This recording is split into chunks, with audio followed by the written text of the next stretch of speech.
干啥都先上咸鱼。本节目由神奇的咸鱼独家冠名播出。自适应喜临门呼呼任性睡。本节目由喜临门呼呼联合赞助播出。亲爱的各位观众朋友们，您猜怎么着？怎么着？这一位新人演员呢，他也是第一次来线上讲脱口秀，我们掌声要洪亮一些，好不好？我是楚哥，现在是一个兼职的脱口秀演员。其实我有工作，上台讲脱口秀，就作为一个我自己的一个爱好。领导呢也默认我干这个，他就当不知道。然后请假的话，我用我的年假或者扣工资嘛，我这都可以接受嘛。好不容易有个爱好，我还希望能够把它保留住。好像是有以前的福利，就是我坐高铁可以不用花钱。当然这种方法，你有他的工资。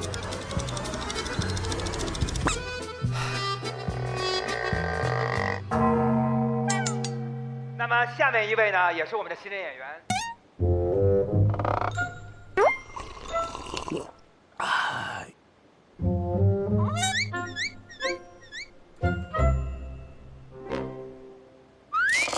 上场之前我是活动一下，让自己舒展舒展。因为观众本身就录了4、5个小时，已经很疲惫了，我不能把我的那个疲惫再带给他们。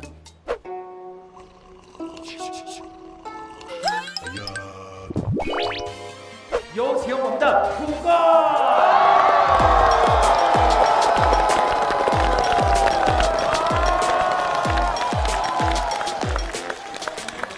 大家好，楚哥。这我是我们这群演员中唯一一个就是兼职的脱口秀演员啊。我有个主业，大家有买房的吗？没有，其实我是一个高铁研发工程师啊。哎呀，没什么熬的，没什么熬的啊，大家叫我科学家就可以了。这行业听起来很有技术含量，是吧？经常有朋友好奇问我说：“你们高铁上的盒饭为什么那么贵啊？”我也想知道。因为我第一次跟车调试的时候，我以为那盒饭是工作餐呢。我问那乘务员说：“给我来2份。”我饭量大。乘务员说90。我说我是工作人员，我是调试的。他说我也是工作人员，我是卖饭的。那我刚才是出了一个上联嘛。不过我们这行业确实有些隐形的福利啊，有些隐形的福利啊。就比如说我坐高铁可以不用花钱啊。不过你得掌握方法，就你得穿上工装，然后说这列车有问题才能混上去。我有问题怎么开的车呀？这肯定是开玩笑啊，肯定是开玩笑。因为很多我的朋友知道我干高铁，以为我可以不花钱上车，甚至于他们春运的时候抢不到高铁的坐票也找我帮忙。我说我是坐高铁的，不是黄牛。这时候你抢不到票，那座卖光了，我能有什么办法？他说你既然是坐高铁的，你给我加个座呗。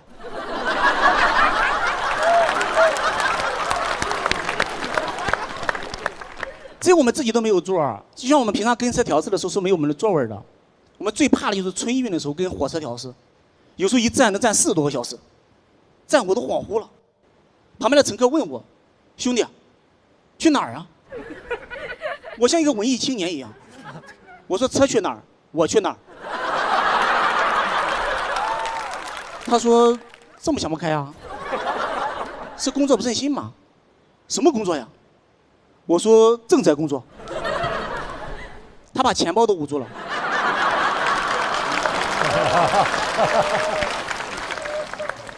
这我还得跟他解释，我说我是高铁研发工程师，科学家。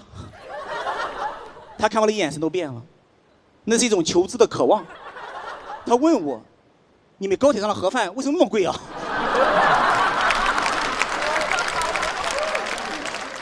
因为我是研究生毕业之后开始工作，我研究生在北京读的，当时我女朋友在北京，但2个学校距离非常远，因为我是在清华大学嘛。哎呀，这不是重点，这不是重点。哎呀。然后他是在就其他大学。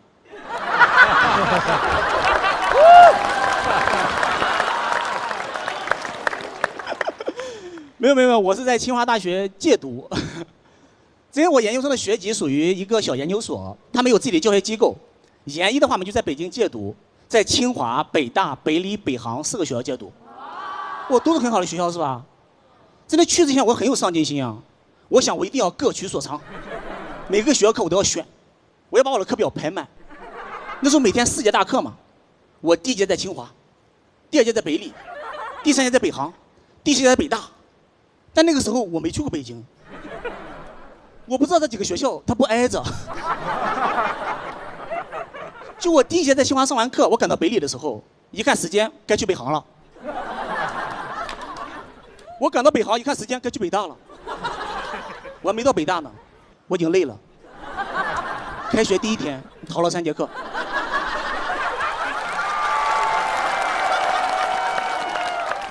但多上了节体育课。最后来我还问我研究生处的老师，我说当时选课的时候为什么不提醒我们一下呢？老师说我们也没有想到，竟然会有人那么喜欢上课。我说我选完课你也可以提醒我呀。他说我们也想看一下你怎么上课的。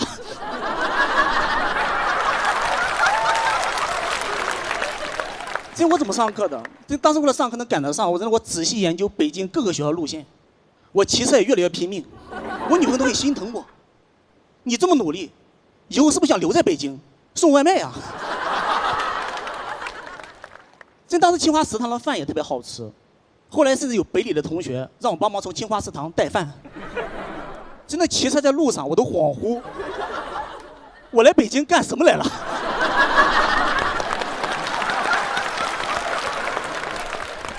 真的到了北理，我给他打电话，我说饭我给你放门口了哈，照片发你手机了，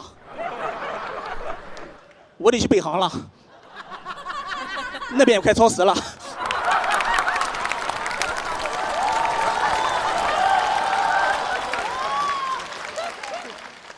所以说实话，当时在北京那年我挺不自在的，因为那个时候就北京很多学校他不让游客进的，他们自己的学生呢可以拿着学生证把朋友带进去。你像我只有戒毒证，我只能自己进去，不能带人进去。但时间久了之后啊，我就发现一个漏洞，就如果我骑着自行车，就可以把一个人带进去，保安也不管。当时我还跟我女朋友吹牛呢，我说你来，我带你去清华逛逛。他把整个宿舍的人都带来了，我们6个人。没办法，我只能一个个往里送嘛。这送到第3趟进门的时候，我都不敢抬头了。我看那保安把我认出来，你自行车不怎么样，人挺渣呀。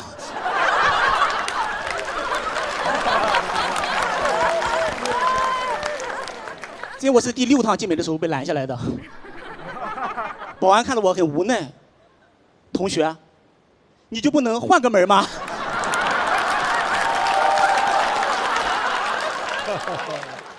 这才3分钟，你来回10几趟了。再说了，你就不能把人往里送送吗？你刚进门就放下了，你是送外卖的吗？放到门口等人自取。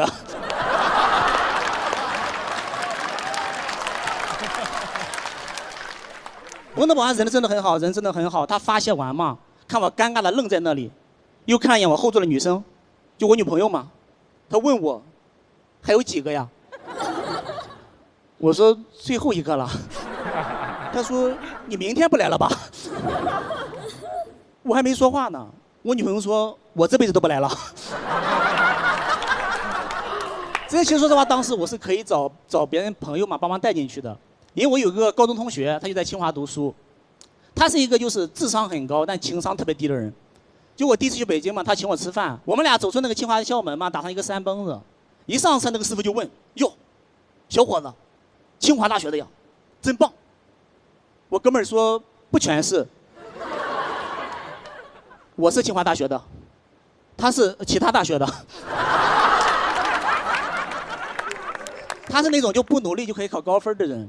只有我现在看他的朋友圈，我还会觉得人生特别不公平。只有我高中的时候，我起早贪黑，然后拼尽全力，最后只能上个其他大学，毕业之后只能做一个普通的牛马，别的我也不会，只能坐高铁。而他呢，高中的时候谈恋爱、打游戏，大学毕业后还很快赚到了人生第1桶金，开始自己创业，当老板，现在坐不了高铁。谢谢大家，我主播。耶！再给我们楚哥掌声鼓励一下。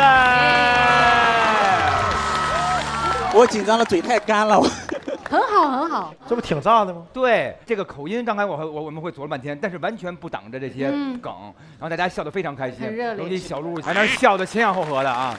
谢谢大家，谢谢。我觉得很好笑啊，好笑啊，好笑啊！载女朋友6个人，啊，6个女朋友，而且他只送门口，就在保安面前那个，对，好笑好笑。哦，我觉得楚哥今天你又说你紧张，可能我们在这看感觉你很自如，而且气氛一直都非常连贯，观众的情绪都很高。主要是观众捧场，因为我的手现在还在哆嗦呢。哎，观众中有医生吗？赶紧看一下，手现在还哆嗦是怎么回事？可能只是病了。没事，咱们聊一些你擅长的，就有点不紧张。咱们聊聊高铁，好不好？对。因为高铁大家都知道，其实有很多这个好奇的点，比如说大家都会说高铁上为什么信号就不好？对，是吧？因为他跑得太快了吗？网跟不上是吧？对，信号跟不上啊？不是，他是要频繁的切换基站。哦。但其实正常情况下，网速其实是可以的。所以如果大家觉得网速不行的话，我可以给大家一个专业的建议。就我建议你换个手机。哦，那换个什么样的手机呢？可以从闲鱼上买个手机。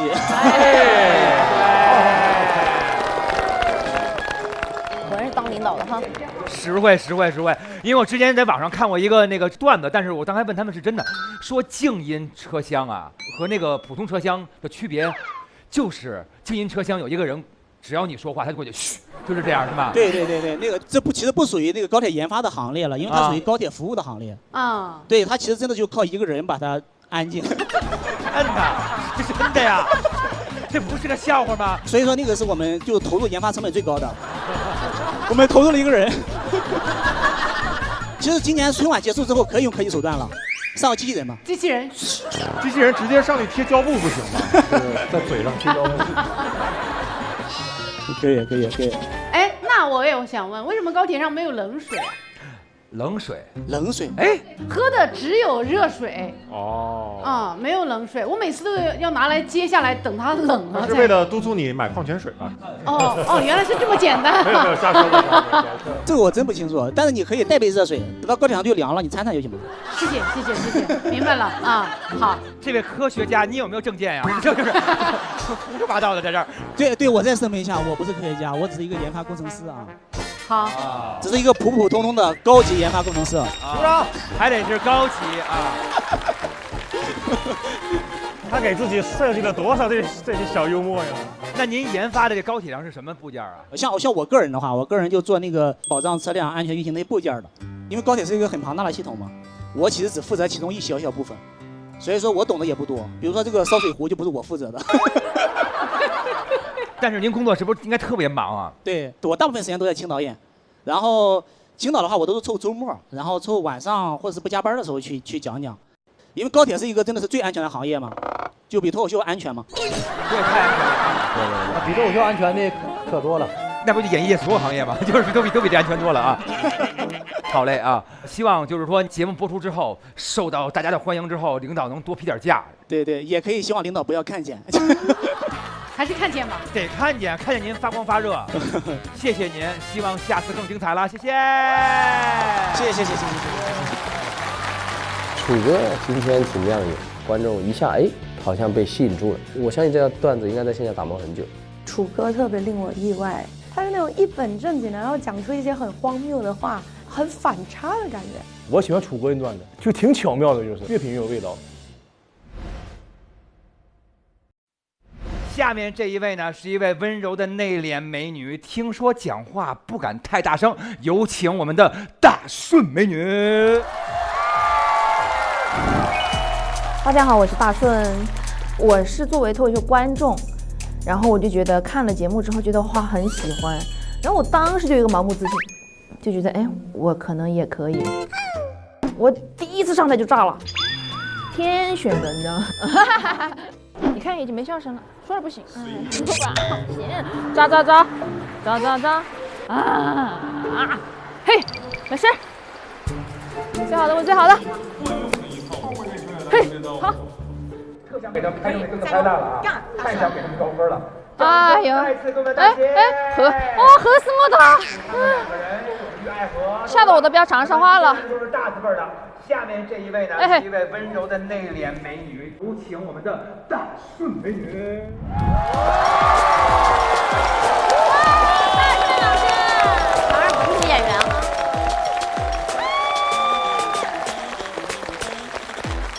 我的大顺是咱们的长沙妹坨。全场唯一真长沙妹坨啊！所以希望大家等一下给我非常好的反馈，好不好？热烈一点啊！太棒了，太棒了！然后接下来是想跟大家聊一聊男人。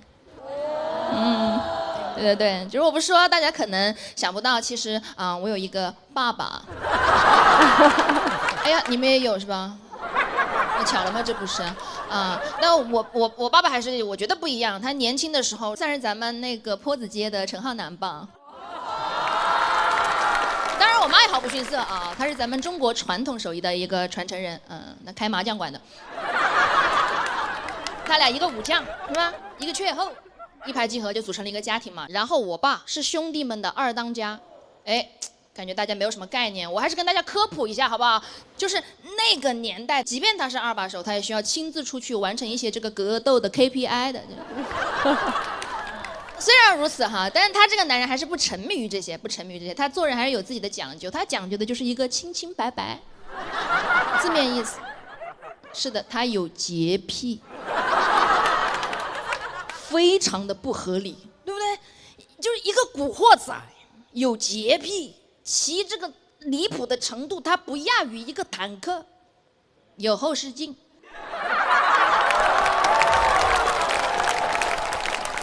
关键是这个男人他洁癖到什么程度？他太爱干净了。一个细节就是他从来都不会在外面上厕所，对，他一定要回家来，因为他只有回到家里来了，他才能把他那个外裤全部脱掉。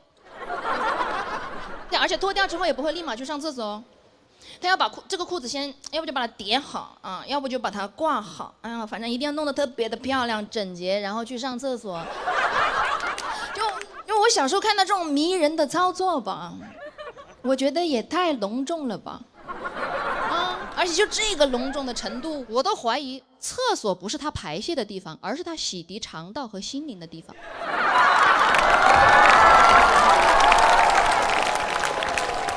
我爸不光生活上的洁癖，他居然他还有精神洁癖。我是怎么知道这个事情的？就是后来他跟我妈呢就确实分开了，然后那会儿我爸也比较潇洒嘛，就很多阿姨喜欢他，但他一个都没找。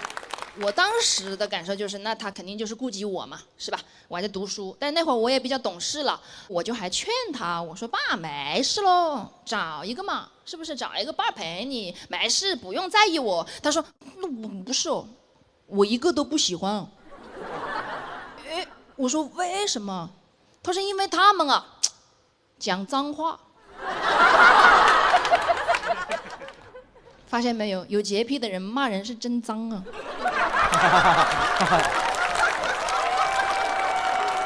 但是有一说一就是我印象里，我爸爸好像确实不怎么说脏话，但他不是不骂人他骂人是那种就是学一下子就弄，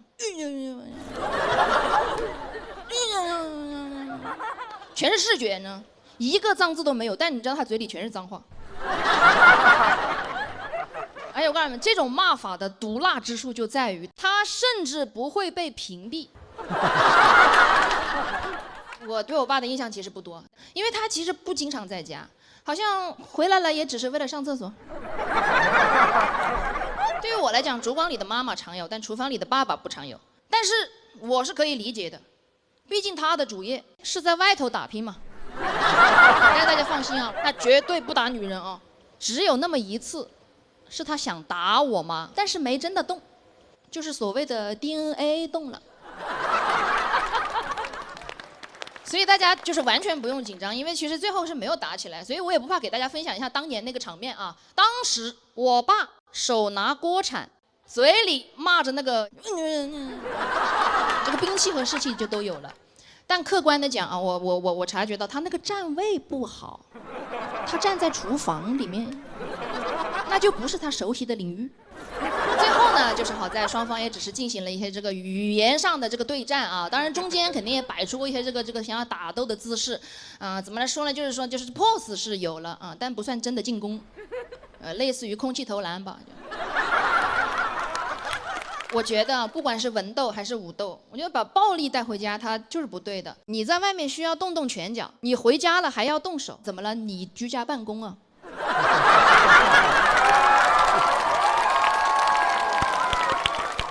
小时候我看不懂爸妈，长大了看不懂婚姻。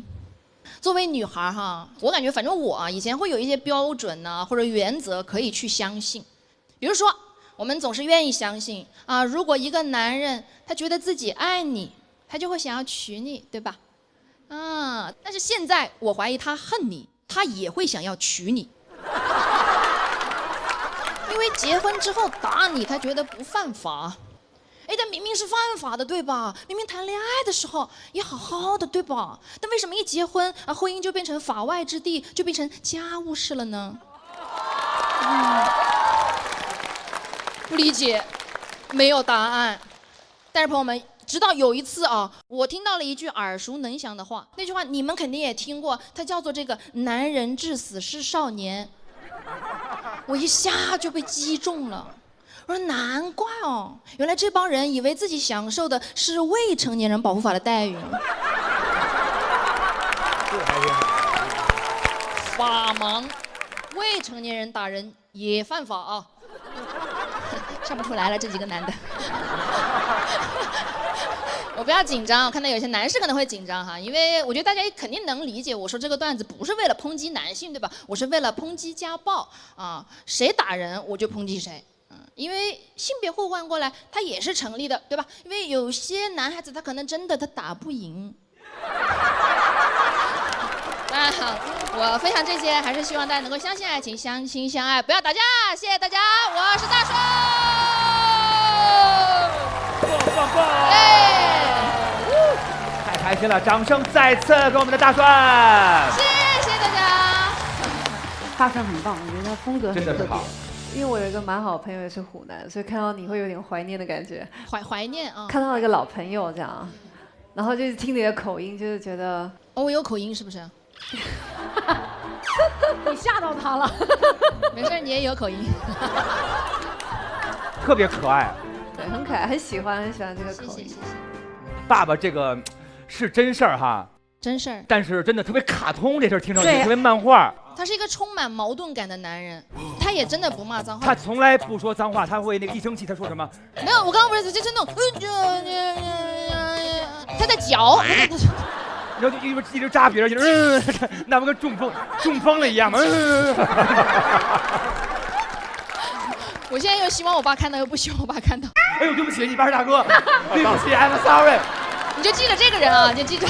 大老师以后少来长沙录节目吧。我是个无名小卒，对不起，哎。大顺是一个我特别喜欢的演员，我们认识好多年了。是的，我很喜欢他在台上的气场。你们有没有感觉大顺就是感觉那种什么都不怕的那个样子？大哥的女儿吗？哎，对。是不是后面站了好多人啊？观众席后面站了好多黑衣男子，这是爸爸的兄弟，在这边笑，是吧？笑，那跟你差不多呀。后面站了很多他。我还有个不情之请，可以吗？我想跟我爸说两句，就是因为我上这个节目说他是不知道的，我没跟他说，我也犹豫过徘徊过，我说要不要告诉他呢？后来一想，还是先别说，让他这个60几岁的年纪再经历一次暴风雨，报复他一下。所以我今天我也想跟他说几句，就是可能爸爸你以前不算是一个很合格的爸爸，但现在你知道吗？你是脱口秀演员的爸爸，你是天选的爸爸，然后。你是令我其他演员羡慕的爸爸，然后你是现在可以让我变现的爸爸。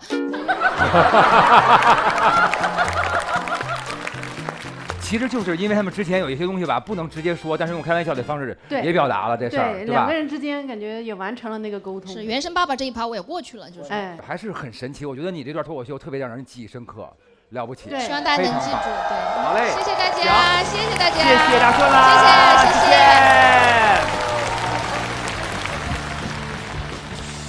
大顺很喜欢，大顺把他爸爸说成那样，然后什么，我觉得这是一个他特别棒的处理，在他身上我看到了我爱脱口秀的一个根本原因，就是能够把一些很脆弱、很不得当、很不合时宜、很不知道该怎么表达的事情，用另外一个视角说出来，而且这中间有很多出梗的方式，也是会让你觉得能让你点点头，也很厉害。我觉得其实强竞技类的没有办法释放大顺的那个能量，所以我觉得今天看他在台上很自如的把自己很独特的故事讲出来，而且很好笑，观众的反馈很好，他也很自在的一个感觉，我会觉得这就是一个我们这个舞台的这种意义嘛，很为他开心。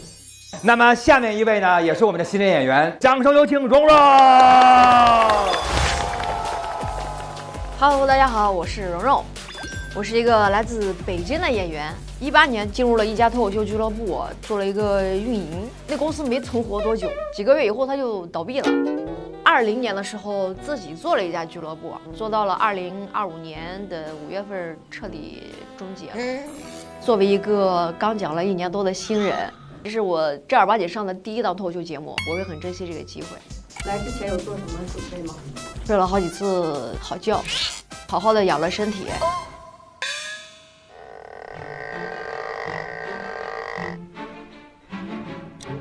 前面真没仔细听，因为我那会儿也是迷人被稿。我其实没有上过线上，我线下其实观众对我的反馈来说是还挺讨喜的一个演员啊，期待自己能表现好点吧。掌声有请蓉蓉。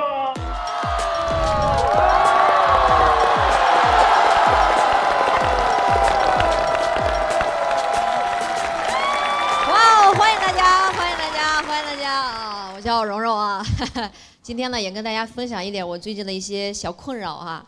最近呢，我妈妈开始催生了啊，但我现在还是单身啊，就很莫名其妙啊。有一天突然跑过来跟我说：“你现在岁数大了，得抓紧生个孩子，趁我跟你爸还年轻，我俩能帮你带。”哎，这句话都没有逻辑，朋友们。什么叫我岁数大了，他俩还年轻啊？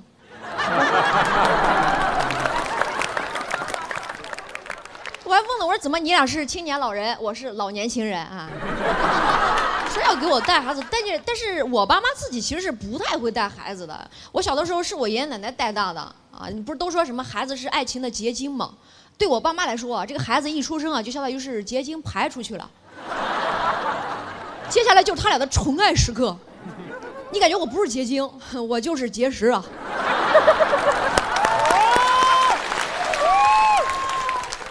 之前呢，我妈也催过婚啊，她说你赶紧结婚吧，我说我不结啊，她说你不结那就生个孩子吧，我说我不想结婚，难道是因为我想自己带孩子吗？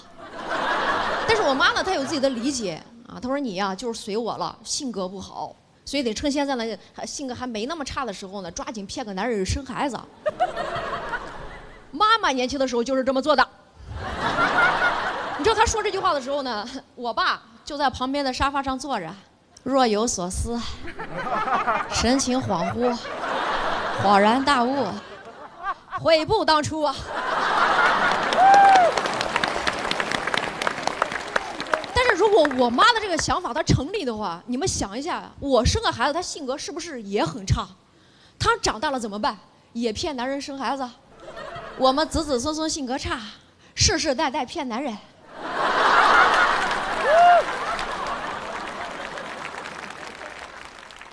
我现在养了4只猫啊，我妈对这个行为呢非常的生气啊，她觉得我就是因为养了猫，所以才不乐意生孩子。前几天过春节的时候呢，我们在家吃饭，我说妈妈你给我递下纸，她一边拿一边说，你看养猫有什么用？你要生个孩子呀，它就能给你递，猫可不会。我说妈，给我打2万块钱。她说你要钱干什么？我说你看生个孩子呀，它就会跟你要钱，猫可不会。而且养猫肯定要比养孩子容易一些呀，对吧？你把猫捡回来，给它放上吃的，喝着猫砂盆，它自己就长大了。孩子能这么养吗？我妈说能啊，我当时都没法反驳她，因为我就这么长大的。但说实话，我现在不想生孩子呢，理由没有那么复杂啊，纯是因为我这个人是一个非常怕疼的人。我之前在网上看过一个模拟生孩子的视频啊，那个视频呢，它详细演示了剖腹产跟那个顺产的全过程，视频总共5分钟，我看完肚子晃动了半小时。我不光怕疼啊，我疼的时候素质还会变差，会说脏话，疼多久我就说多久。你们想一下，生孩子是个2到3小时的大工程吧？我就得骂2、3个小时，没有医生能受得了。生孩子的是我，产后抑郁的就是他了，朋友们。人家生孩子是剖腹产，我就是剖腹产，太泼辣了。所以你知道，我作为一个人类啊，我一直特别的羡慕那个大熊猫啊，因为大熊猫的宝宝非常的小，感觉就特别的生起来特别的容易。你们有人看过大熊猫生宝宝的视频吗？我几年前第一次看，哇，那天我看的时候呢，大熊猫前面哼哧带喘的也很辛苦，给我紧张坏了。结果下一秒，biu，孩子弹出去了，真的是弹出去的呀。他把那个孩子抱在手心里面一比啊，我说这孩子都没你黑眼圈大，你有什么好疼的？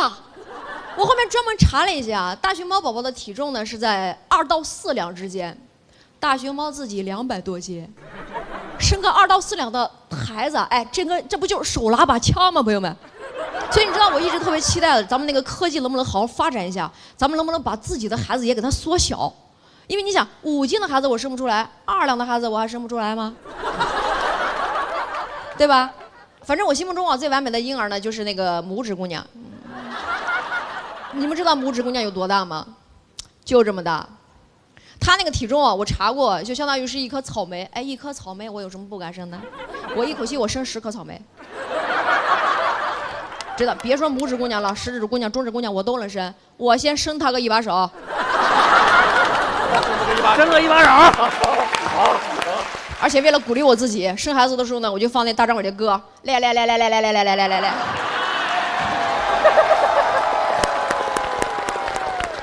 而且我觉得，如果孩子特别小的话呢，他不光生起来很容易，其实带起来也会非常的容易，对吧？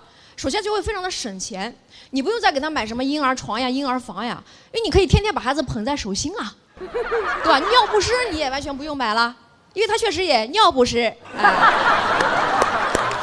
你完全可以让孩子就是尿手里嘛，到时候拿手一冲，还能顺便给孩子洗个澡。而且如果孩子特别小的话呢，他那个声音也会小很多。到时候你把他带到什么高铁呀、那飞机上都非常的方便，不用怕会打扰别人。你甚至可以把孩子带去上班啊，你就到时候给他穿一个小衣服，然后挂在这个地方，还可以当一个时尚单品。肯定会有人跑过来问你，这是什么东西？拉布布吗？不是，这是我自己生产的小娃娃。小娃娃。OK， 那今天就分享到这里吧，谢谢大家，我生日了。谢谢，厉害。蓉蓉妈妈呢 ？Yes。谢谢。我第一次见蓉蓉是在她的那个俱乐部，然后她每天在给演员做主持。哦。所以我能看到她跟观众的这个互动是非常自然，而且很熟练的。更适合主持，也很适合讲段子。谢谢。因为蓉蓉刚刚讲的段子里面有聊到，对于很多还没有小孩的女性来说，生小孩很怕疼啊，然后整个这个过程的那个未知的恐惧是很大的。我生的时候，那时候是半夜去的嘛，现在不是都很流行无痛分娩嘛？我一边上那个药啊，然后反正我就这样，孩子要来了吗？怎么感觉在喝酒？就感觉也不是很疼是吗？因为每个人的不一样，有时候生产对有些人还好，有些人是生后的辛苦。对，那种疼痛，你们听过我们都在讲什么喂奶地狱吗？哦，对，这个有所耳闻。对，生孩子还可怕。哦，就是喂奶的时候会有那个胀奶、堵奶啊，会堵，对。对啊，这个很可怕，因为它很漫长。已经开始幻痛了啊！对，当妈妈是非常辛苦的，掌声送给朋友妈妈们。刚才你说你跟妈妈小时候就是怎么了？就是见面少吗？还是什么意思啊？对，基本上就几年见一次吧。我是自己选择跟我爷爷奶奶一起过的。哦，就是从小就独立。哇，很少见这种自愿留守的儿童。对。后来就现在又跟妈妈又比较亲密了，是吧？前年我就把他们给带到北京一起过了嘛。我妈那个对不起的一个方式不是跟你说什么，就是疯狂的用做来弥补，就是每天给你做好多好吃的。不是，就是拿你当小孩养。啊？有的时候早上没起来呢，就宝宝来吃饭啦，就是喂饭吃。我是真的把你重新养一遍啊。对，现在差不多2岁半了已经。但是不管怎么着都是爱了，希望你们家庭和睦，越来越过越好，好吧？谢谢。而且这次演出演得非常棒哦，下次更棒，谢谢，谢谢龙龙。好了，亲爱的各位观众朋友们，我们本期所有的脱口秀已经表演完成啦！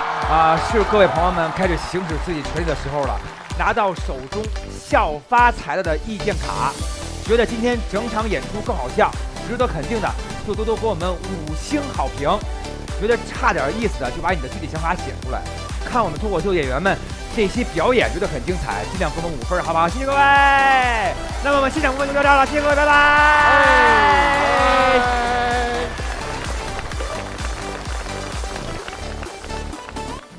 怎么事咱躺这回血呢？听说你在北美露宿街头了，是不是遭老罪了？别吵，我在感受一件事情。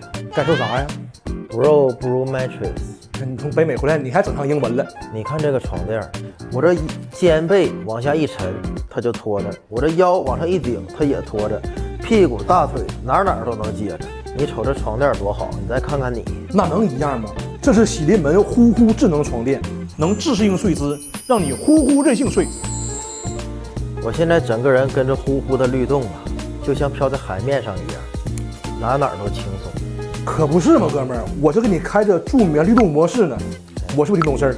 来，让我也感受下来，我也想呼呼任性睡。你等会儿，咋了？你躺上去，这床垫还说清楚谁是谁的吗？等节目录完了，我还得扛家去呢。还得是你呀。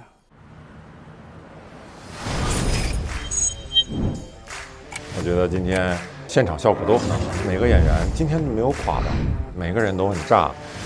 哦，楚哥还挺让我出乎意料的，他看上去就是感觉是一个不太善言辞的那么一个形象啊，但是他的表演居然这么有感染力，还是挺出乎我意料的。我觉得今天很让我惊喜的是蓉蓉，我觉得她进步非常大，她跟观众的连接是很自然的。我觉得2位女生在我们这一期里面表现得非常好，也期待后面有越来越多的女生更多的把自己的内容放进来。大顺老师就是自信，感觉我就能拿捏观众，这就是人家的优势，我感觉他挺厉害的。二狗这不用说了，能快速的通过互动把现场所有观众都调动起来。他在任何一个陌生的场合里头都不怯场，这就是一个老艺术家的从容。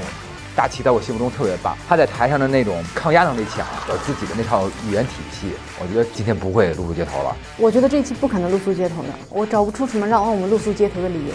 我觉得今天不会露宿街头。现在呢，咱们就拿到这个唱票箱，去到后台，我监督导演组一张一张唱票，加油，走。这是5星，这个评语我很喜欢，咱这个就算他4星好不好？哪呢？哪0星？是不是有点过于苛刻了？哎呦，谁写的集体露宿街头？我觉得楚哥比我想象的好很多。楚哥他本身带一点幽默感。对啊。来复盘吧。哎呀，你倒呢？是不是特别合适？太合适了。你这样，你挨个点评一下今天所有人。老师们快点，老师们来了。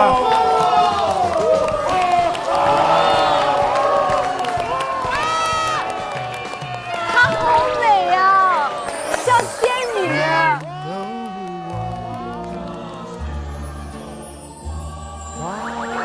我站在这不合适呀，我站。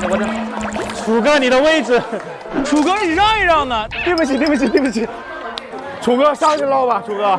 算了，低调。好嘞，翟老师这个非常的严肃的在统计今天晚上的结果，哎，因为翟老师今天来主控这个复盘会啊，哦，他还会分发我们好评和差评，不可能再有差评了吧？有那么多事儿啊！儿子们说对，都是好评。说实话了，把真心话说出来了。都善良点儿，对，事儿好过啊。来了，你看看。哎呀，大明星来了。怎么样？你是一手操盘的今天这个演出是吧？对，得看看你有结果。所有的这个结果已经在我手里了。这结果是一会儿再说吧。啊？怎么唉声叹气了？哎呀，怎么带点说法？按照惯例，我们来得复盘一下，对吧？好，现在复盘开始了，来。1星。1星。啊，不行了，晕了。我觉得这个差评啊，这个差评实在是太冒犯了，我觉得他都没有办法从我的嘴巴里说出来，所以交给翟佳宁说吧。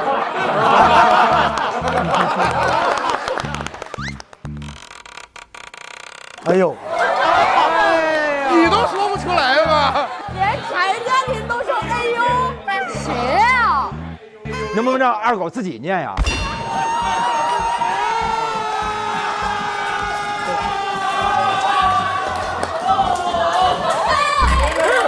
回来，别走，别，没事。谁想念？我都说不出来这么脏的话。你该给谁贡献一点了，来吧，去吧。好啊，太脏了。感觉二狗的流程千篇一律。就是哪人几套房几套车，多高，怎么单身这么久，3人怎么分手，想找什么样的，听腻了，更新一下吧，感叹号。不是你念就念，你语气那么坚定干什么？一点情商都没有，说我心里去了。这个要给留纪念吧？啊，烧了他。下回二狗咱们不说谈恋爱这些事儿了。他不有求职的内容吗？求职啊，对呀，还有好多呢。狗哥还是有花活的，下一期求职类好多，下次给他展示就好了。而且这些问题啊，问出来是简单的，但是你怎么接是重要的。翻上去是有技术的，多有技术啊！所以他的回答、他的回应才是真正有技术含量的。是，我们都觉得特别好，给我们这个节目开场开的特别好，气氛全靠你起来了，能带观众玩起来，挺厉害。哎呀，下一个是2星。哦，哎呀，我们今天危险了。哎呀，啊，哎，那个二狗，要不然思雨的差评你读一下。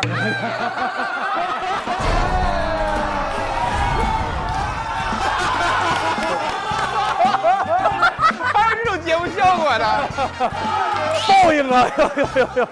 铿锵有力的读，给脸开大，轻点。好，你是思雨吧？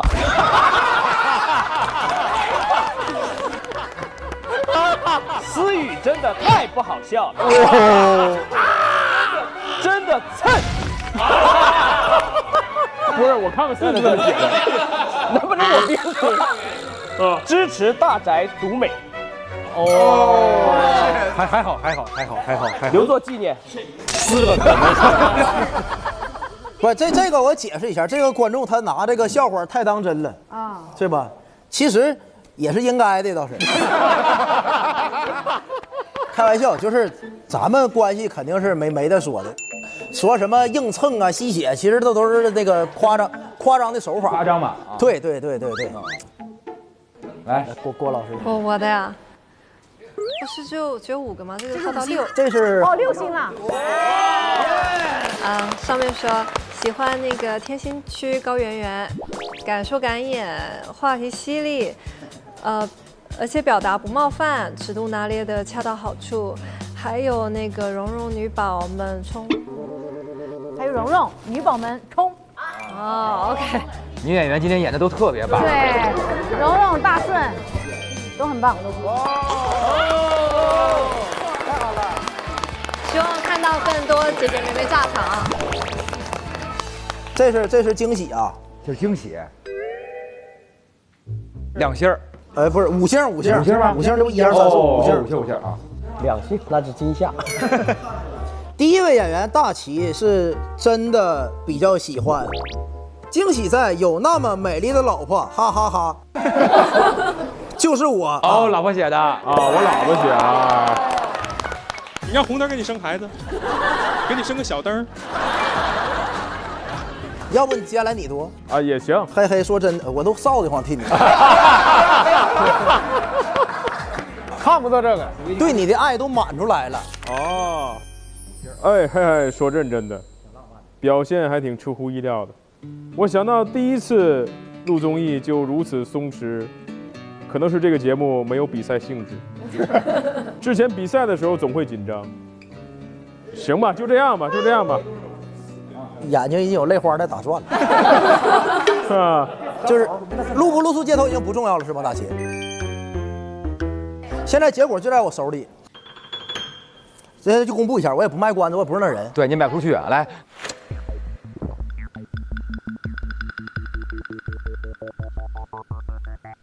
哎，特别开心啊！我们已经成功了84%。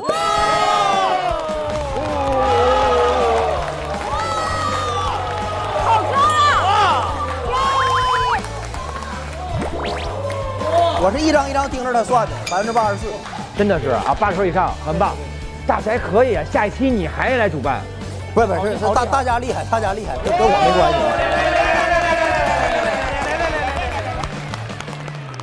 因为今天这种演出咱们录3期了嘛，让后边还没有个别没演的朋友哈，应该增强信心了，是不是？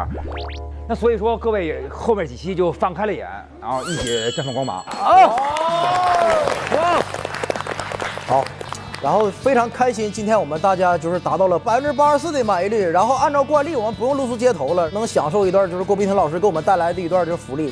今天大家辛苦了，然后给大家准备了那个颂钵的一个很可以放松心情的一个小小的。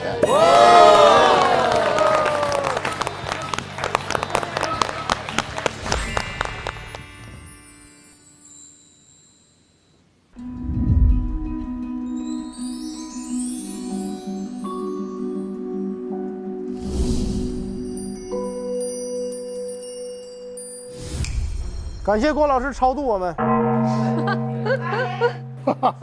哎呀，还挺香哎！哇，好舒服啊，这个请疗愈。现在请大家保持一个喜欢的姿势，然后尽量保持安静，眼睛闭上。我们来感受一下呼吸吧。哎，他这个有味。要安静哦，吸气。你要感觉你的胸腔都扩开来了，然后再缓缓的吐气，吐气。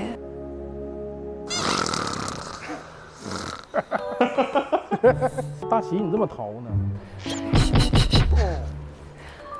安静，吸气，吐气。为什么呀？谁要死了？我哮喘。哎呦，没说过真假的呀？哮喘。你真假的？你真假的呀？我没犯病，我没犯病，我肺活量不好，我肺活量不好。哎呦，我吓我一跳，别死我边上。趴着聊吧，趴着聊吧。什么人呢？这都是。烦，好烦呀！干什么？保持安静。对不起，老师。想象自己在一个很舒服的环境，你自己喜欢的空间里，感受这个声音进入到我们的身体里。接下来，眼睛闭上，真的是，哎呀，整急眼了给人家。好的。想象我们的意识进入到一个，让我们的意识走到了头皮上。如果没有头发，那就哎呀，这还想着包袱了呢。到张美楠那块儿，如果没有头发，怎么还有梗呢？怎么出梗呢？怎么还？干啥呀？我刚投入，我都睡着了。哎呀，这个真忍不住了，这个真忍不住了，太冒犯了。想象我们在一片很舒服的草原上。回家了。想象我们已经跟这个大地结合了。他让咱们想象的不就是露宿街头吗？他们已经到草原上了。我感觉他从我们这走过去，那个画面一定很诡异，大惊。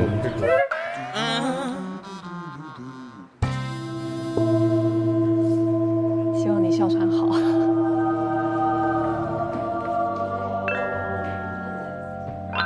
开始了，哎，是不是可以啊？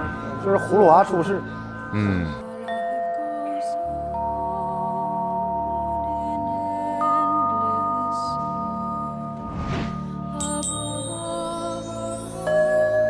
这个声音融入你的身体，请动动手指头。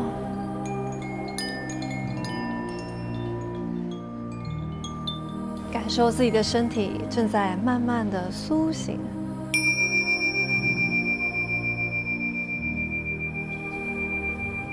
好啦，你们可以醒来了。这怎么还有医生是什么意思啊？哦，咸鱼老师，哎，怎么这么帅呢？啊，按摩师吗？正骨老师。这2位老师是我请来给大家做正骨的，然后因为大家虽然是脱口秀演员，平时都动动嘴巴，但是身体也非常的要紧。谢谢郭老师。郭老师感觉出家黑，是不？你要苏家地的脖子前倾，我就是因为脖子有问题哦，我穿的脖子前倾，每天就是写稿一个歪斜的。你看李诞那样，对不对？有一个人从来没有正过骨。翟佳宁从来没有正过骨，对，他说不让别人碰他，他一身正骨，对，一身正骨，那就来吧，翟佳宁，你第一个来尝试一下呗，正一下行，因为今天你是功臣，你也得享受这个。老师疼不疼？会有一点点，你先趴着，趴着是吧？对，要趴着。第一步是垂疗，要请我们的工具了。上锤子了，直接上锤子啊！垂疗啊！老师。你们2个能出示证件吗？不用，给翟佳宁都不用。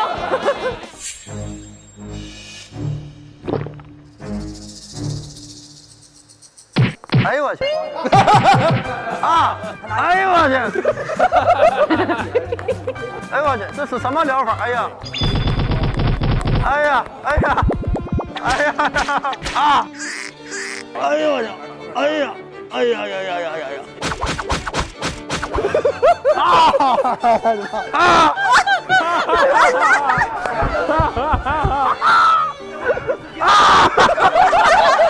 太好笑了，这。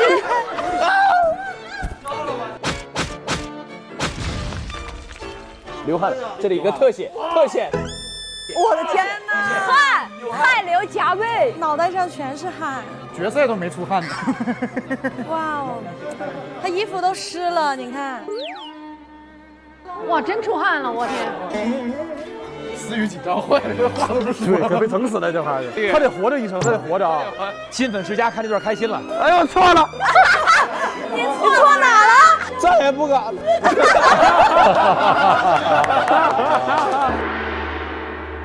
您放松就可以了啊，手法会比较轻柔啊，放松。眼睛瞪大，哎呀，太好笑了！是啊。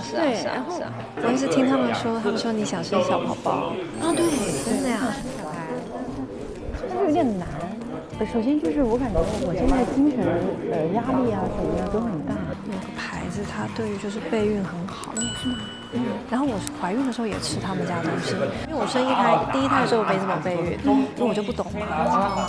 然后2胎的时候就会备孕的比较好。我觉得孩子生出来很壮，我都生不出来，你知道吗？我变得，你听过什么叫吃全餐吗？就是我顺产生不出来，一辈子就要去剖了，叫吃全餐，就是什么都痛苦那个。没办法，因为生不出来孩子嘛，对啊，所以就想太大只了，对，所以就是那个备孕蛮重要的，孩子可以很健康。好，你是想生1个还是生2个？我想生2个小孩。生2个，一个人太孤独。不过生1个还好，生2胎的话，对身体的损伤是会更大一点。我生1胎，我感觉还好，但生第2胎后，你就觉得天哪，你这个人就是废了。非常废，然后像我就是生完后就是瘦都瘦不了，人是肿的，怎么样都瘦不下来。那你现在是？那也我好几年了，花了好几年的时间。生完2胎后，我还下半身还有点动不了，下楼梯都会觉得要摔倒，很可怕，不知道为什么。就花很久才慢慢回来，而且要特别努力的调理，甚至都不敢调理，就很多食物都不敢吃，因为一吃就过敏，人就肿，很麻烦。每个人都。有小孩我觉得很神奇，因为我记忆力不好，所以你就看到小孩的出生跟他的长大，我就会觉得啊，我的过去也是这个样子吗？就很神奇，比较像是一个你重新认识自己的开始。对，就我每一个周围有小孩的女生朋友都跟我讲这个，她说一定非常非常辛苦，但辛苦真的辛苦，就是有感觉很崩溃，因为这个事情你没有办法再后悔。对，但是所有人都说，你得到的快乐也是你以前啊，从来没有。我觉得这个还挺吸引我。对，而且我们老实说，工作到一个阶段，你就会觉得说，啊，就好像人生还是缺了一点什么，对，好像也没有非得计较我一定得要当1线2线，我就觉得有个孩子，就是那才是一个生活的感觉嘛，生活。老师，我们这二狗这个形势比较严重，他本身脖子短，您看看怎么给他弄？对，他脖子是比较短，脖子是比较短，你看看，哎呦，我掐出下颌线来了。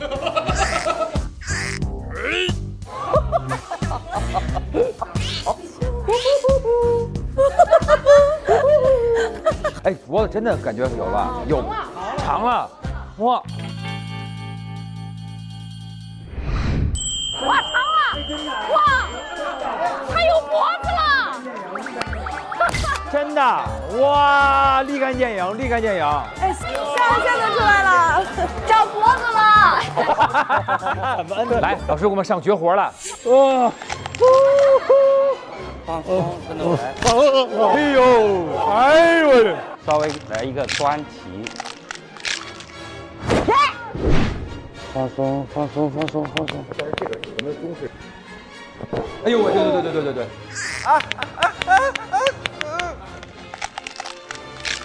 哎呀，走！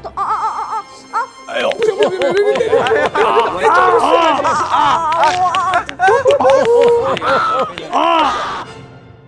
想来线下看选手们的演出吗？打开大麦 APP 搜索“不好笑就露宿街头”，进入线下演出许愿活动页，关注你喜欢的演员，并许愿你想看的演出城市，选手们可能就会来到线下演出现场哦。欢迎来到我们零压力的不好笑就露宿街头。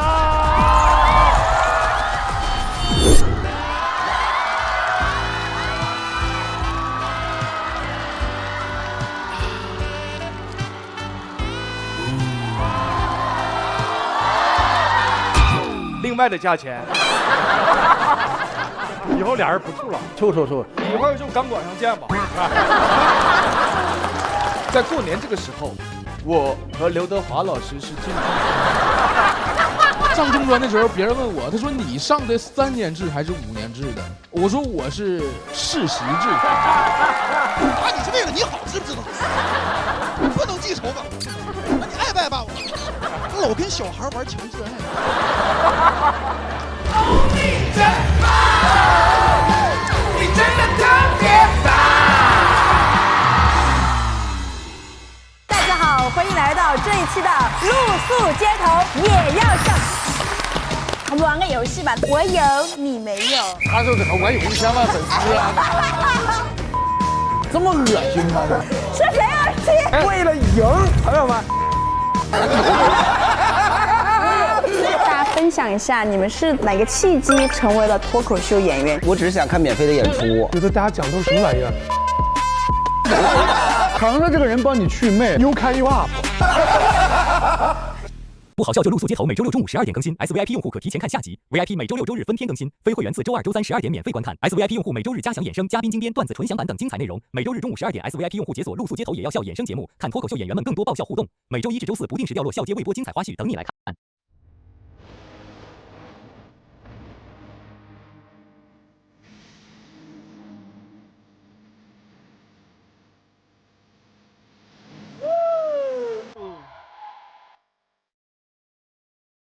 所有的们一起走走。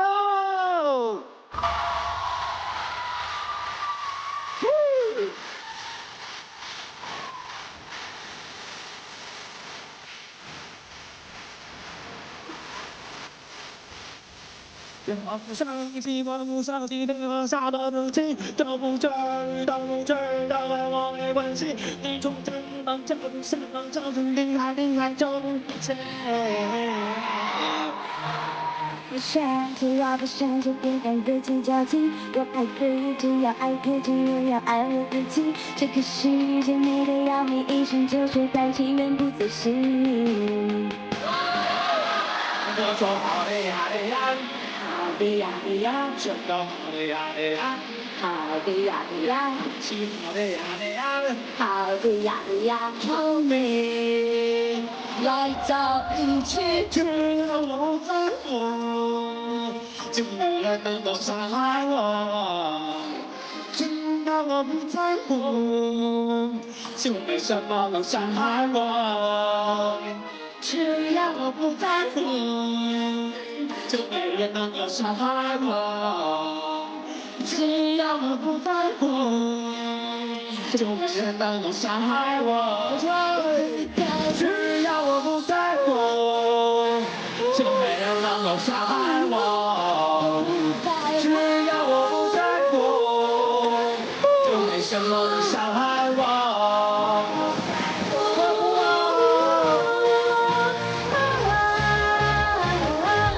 我不在乎，我不在乎。关注新浪娱乐，更多精彩资讯早知道，更多精彩内容尽在新浪娱乐微博综艺新浪综艺。上微博搜索笑街，从台前笑到幕后，跟选手一起揭秘幕后录制趣事。